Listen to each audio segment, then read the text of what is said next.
السلام علیکم ورحمۃ اللہ وبرکاتہ۔ الحمدللہ نحمده ونستعینه ونستغفره ونؤمن به ونتوکل علیہ ونعوذ باللہ من شرور انفسنا ومن سیئات اعمالنا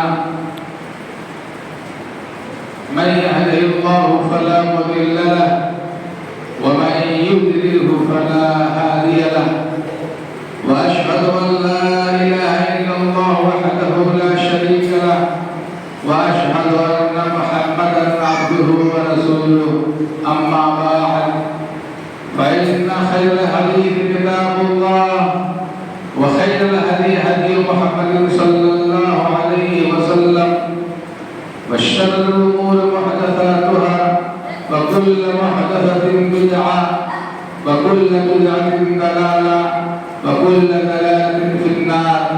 أعوذ بالله من الشيطان الرجيم، بسم الله الرحمن الرحيم، والفجر والليالي العشر والشفع والوتر۔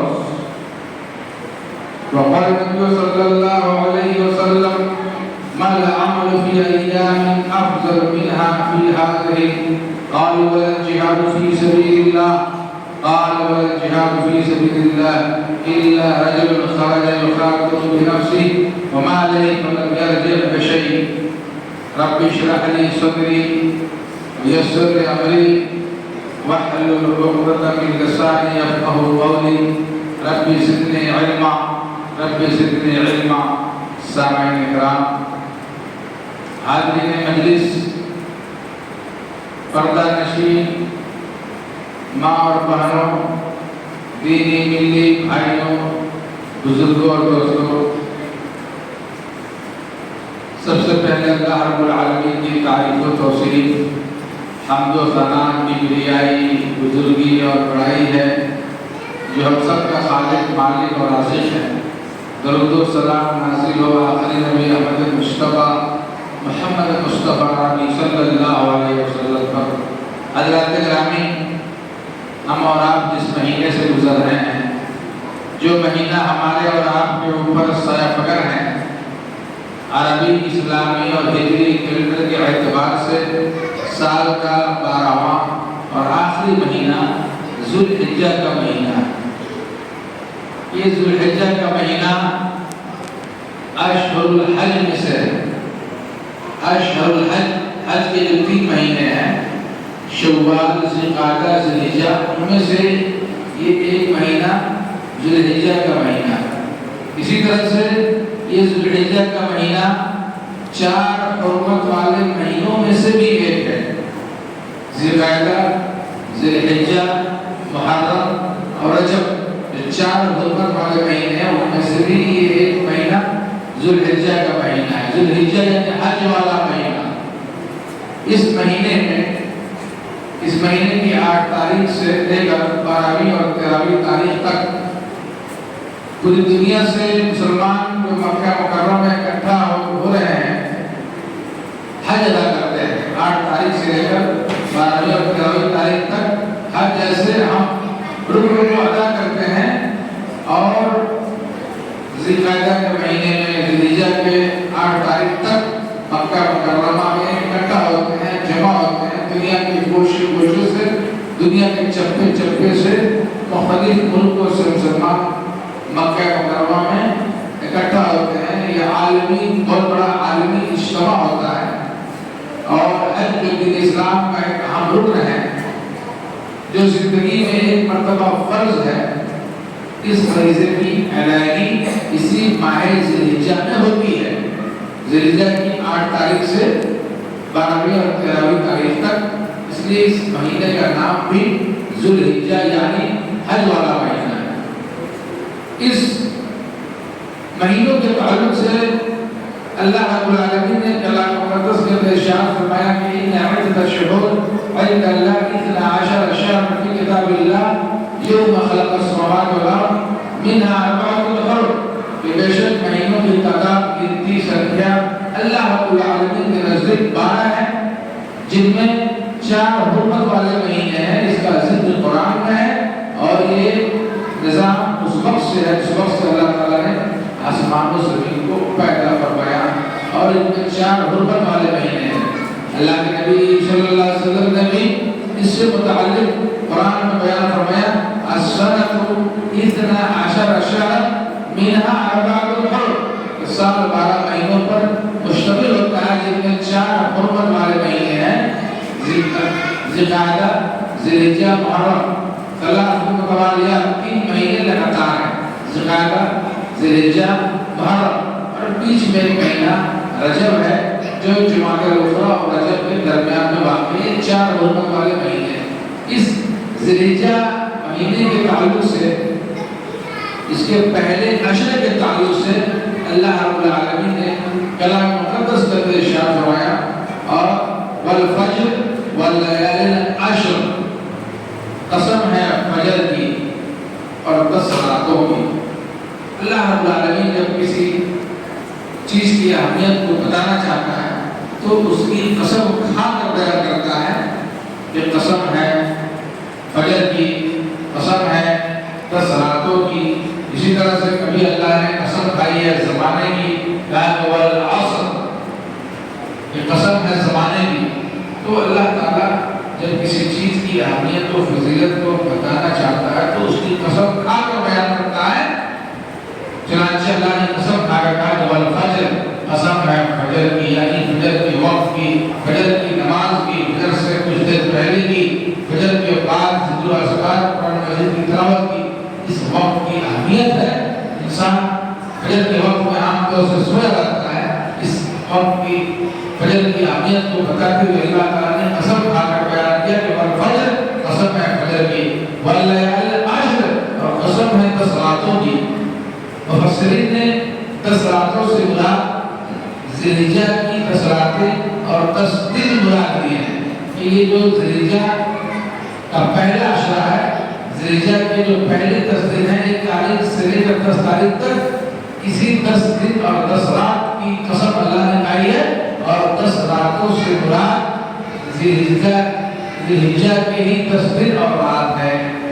اس کی قسم کھا کر اس کی اہمیت کو بیان کیا کا مطلب یہ ہے کہ ان 10 دنوں میں ذی الحجہ کے پہلے عشرے میں ہمیں نیک اعمال کو انجام دینا چاہیے، اعمال صالحہ کو انجام دینا چاہیے۔ اس میں ذکر و اذکار، تسبیح، تحلیل، تکبیر، تحمید، توبہ، استغفار، قرآن مجید کی تلاوت، نوافل کا اہتمام، روزوں کا اہتمام، اللہ کے راستے میں خرچ کرنا، اس طرح سے مختلف قسم کے اعمال کو انجام دیتے ہوئے ہمیں اس پہلے عشر کو گزارنا چاہیے۔ اللہ کے نبی صلی اللہ علیہ وسلم نے ذی الحجہ کے پہلے 10 دن کے اعمال کی اہمیت کو بیان کرتے ہوئے فرمایا کہ وَمَا الْعَمَلُ فِي أَيَّامٍ أَفْضَلُ مِنْهَا فِي هَذِهِ، کہ اللہ رب العالمین کے نزدیک ذی الحجہ کے 10 دنوں کے اعمال سے زیادہ کوئی اور چیز محبوب نہیں ہے، بلکہ ذی الحجہ کے جو 10 دن کے اعمال ہیں وہ اللہ رب العالمین کو بہت زیادہ محبوب اور پسندیدہ ہے۔ چنانچہ دوسری حدیث کے الفاظ ہے ما من ایام العمل الصالح احب الی اللہ من هذه الايام العشر، اللہ رب العالمین کے نزدیک ذی الحجہ کے 10 دنوں کے نیک اعمال سے زیادہ اور کوئی عمل ان دنوں میں اللہ کو محبوب اور پسندیدہ نہیں ہے۔ چنانچہ اللہ کے نبی صلی اللہ علیہ وسلم نے ترغیب دیتے ہوئے فرمایا کہ فَاكْثِرُوا فِيهِنَّ مِنَ التَّهْلِيلِ وَالتَّكْبِيرِ وَالتَّحْمِيدِ، کہ ان 10 دنوں میں خاص طور سے ذی الحجہ کے پہلے عشرے میں خوب سے خوب تکبیر، تحمید، تحلیل بیان کرو، اللہ کی بڑائی بیان کرو، ذکر و اذکار کو۔ صحابہ کرام اور نبی کریم صلی اللہ علیہ وسلم کا عمل تھا کہ ان 10 دنوں میں خوب تکبیر پڑھتے، اللہ اکبر، سبحان اللہ، الحمدللہ کا ورد کرتے، ذکر و اذکار کرتے، توبہ و استغفار کرتے، گھروں میں چلتے پھرتے، یہاں تک کہ بازاروں میں۔ ابن عمر و ابو ہریرہ رضی اللہ تعالی عنہما یخرجان الی السوق فی الایام العشر یکبران و یکبر الناس بتکبیرہما۔ عبداللہ بن عمر ابو ہریرہ رضی اللہ تعالیٰ عنہما کے بارے میں آتا ہے کہ یہ دونوں بازار کی طرف نکلتے تھے. کب؟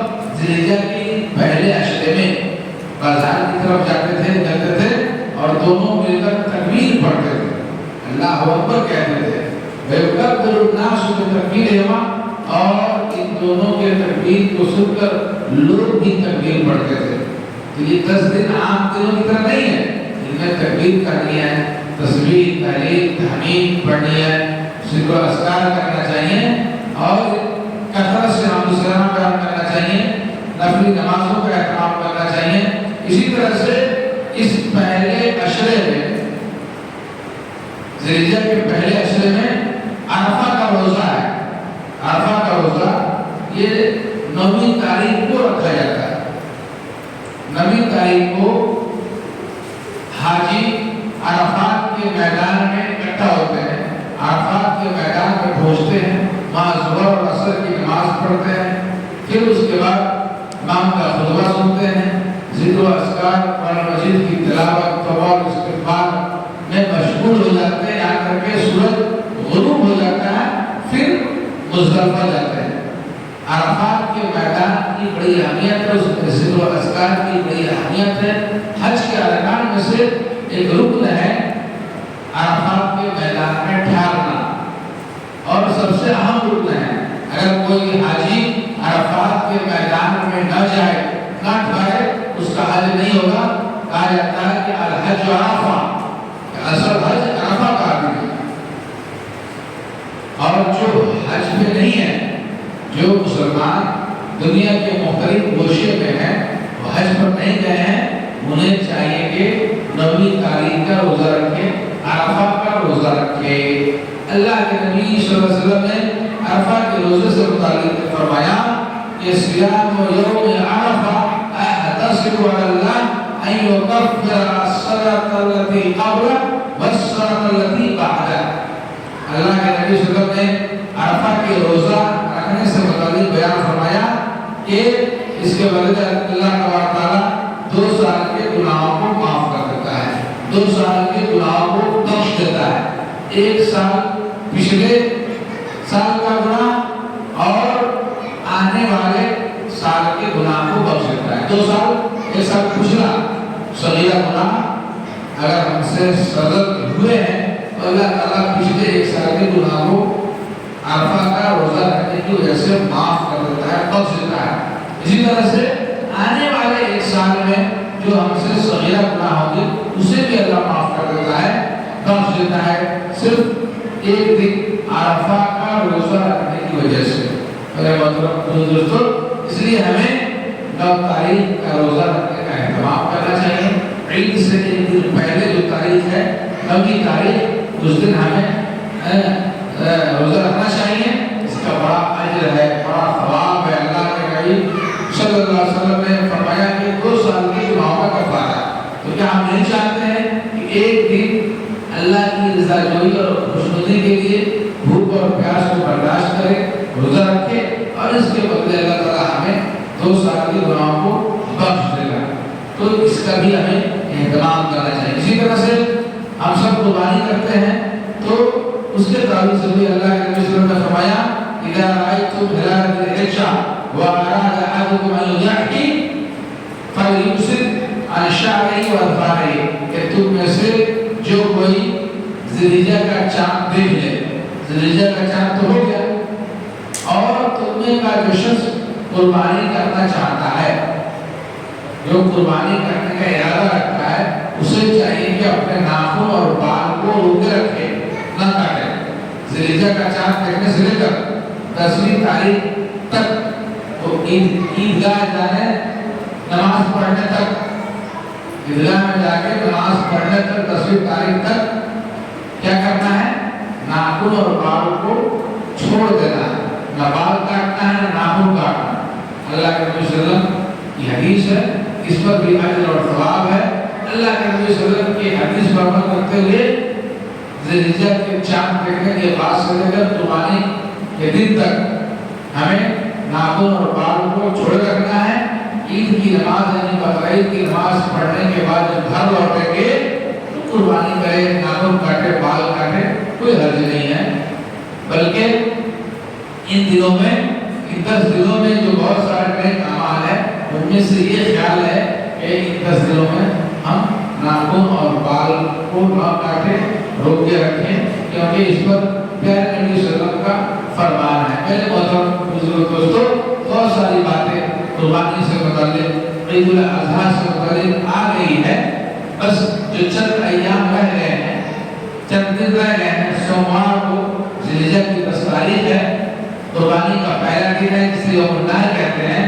اس سے پہلے جو 4-5 دن جو رہ گئے ہیں، ان 5 دنوں میں ہم بڑھ چڑھ کر نیکی کے کاموں کو انجام دینے کی کوشش کریں۔ ان 10 دنوں میں اور جو 5 دن باقی رہ گئے ہیں، ان 5 دنوں میں بڑھ چڑھ کر اعمال صالحہ کو انجام دینے کی کوشش کریں۔ ہم ان 5 دنوں کو، 10 دنوں کو عام دنوں کی طرح یوں نہ گزارتے، بلکہ ان 5 دنوں میں جو باقی مانتا جو ایام ہیں، ذکر و اذکار کرے، تسبیح اور تحلیل بیان کرے، تکبیر اور تحمید بیان کرے، اللہ کی بڑائی بیان کرے، توبہ اور استغفار کرے، اللہ کے راستے میں خرچ کرے، نوافل کا اہتمام کرے، عرفہ کے دن روزے کا اہتمام کرے۔ اس طرح سے کرتے ہوئے ہم اپنے کھاتے میں اللہ تعالیٰ کی طرف سے اجر و ثواب کو حاصل کرنے کی کوشش کریں۔ اس کے بعد بہت سارے ایام ہیں، بہت سارے مہینے ہیں جو ہم اور دیگر کاموں میں مصروف اور مشغول رہتے ہیں، لیکن یہ جو پہلا عشرہ ہے، ذی الحجہ کا جو پہلا ہفتہ، پہلا عشرہ ہے، اس میں بھرپور کوشش کریں کہ ہم نیکی کے کاموں کو، اعمال صالحہ کو خود انجام دیں اور اپنے گھر والوں کو بھی اس کی ترغیب کریں۔ اللہ رب العالمین سے دعا ہے کہ اللہ رب العالمین ہمیں اس ذی الحجہ مہینے کے پہلے عشرے میں اور جو چند دن باقی رہ گئے ہیں، آنے والے دنوں میں نیکی کے کاموں کو، اعمال صالحہ کو جو گنائے گئے ہیں، بڑھ چڑھ کر انجام دینے کی توفیق عطا فرمائے۔ اللہ رب العالمین ہمارے اعمال صالحہ کو جو ہم دے چکے ہیں یا دینے والے ہیں، ان تمام اعمال صالحہ کو قبول فرمائے۔ اللہ رب العالمین ہمیں اخلاص و للہیت کے ساتھ قربانی کے دن قربانی کرنے کی توفیق عطا فرمائے۔ اقول قولی ھذا استغفر اللہ لی ولکم ولسائر المسلمین۔ سبحان ربک رب العزۃ عما یصفون وسلام علی المرسلین والحمد للہ رب العالمین۔